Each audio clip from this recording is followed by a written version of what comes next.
my name's Chris Abell. I was hit by a drunk driver back in October. Spent a couple of months in hospital, had a leg amputated, and now left needing a prosthesis and challenging ahead in my life. So I'm going to take it from there. So I was just cycling back out of Castleton on the way back towards Chapel on a road called Rushup Edge there. It's a mountain road essentially on a hillside. A couple of tight turns on it, and as I was coming into the corners, with the blind corner ahead of me, I could hear like a plastic scraping noise. And I thought that was a bit weird, so kind of creeped out a little bit of the hillside, and as I saw ahead of me, it was a car sliding around the barrier on the opposite side of the road, travelling towards me quite at speed. It must have been easy over 70 at that speed.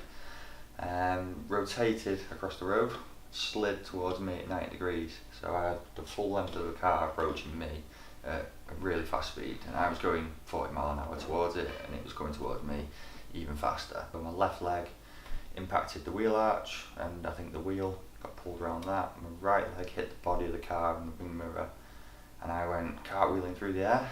I remember all the G-force of it, like you black out almost, where you just compress into it, shut your eyes. I remember spinning for a good distance through the air, landing in some trees, feeling all the branches clatter past me. After a good few metres of that, settled down in a bush, realised I was hanging out of a bush, and then twisted my shoulders to try and drop out of it. And as I've done that, fallen another 6 foot and landed over a barbed wire fence. So then my legs are then draped over the fence, and I'm upside down essentially in the bushes. And then the first person on the scene was an off-duty paramedic, so I had his voice shouting through the bushes at me, trying to tell me what he was going through with everything.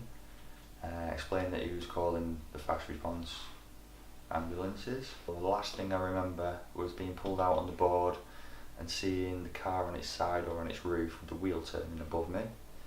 And then a couple of days completely gone, and then woke up in hospital. Biking was my life. Everything, every day I'd spend either messing with bikes or out on a bike, and now I can't do that. I've lost a leg, so for the time being I can't ride. I will eventually get back to it, but it's a big part of my life.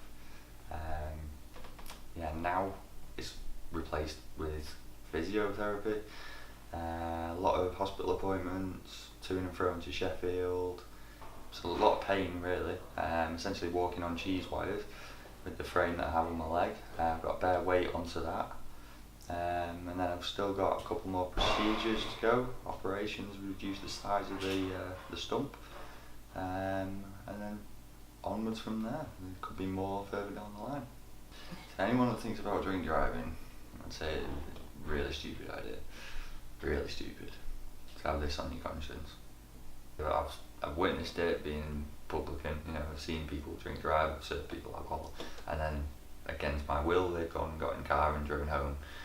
I mean, I'm aware it happens on a regular basis with a lot of people, but it's a stupid thing to do, it really is.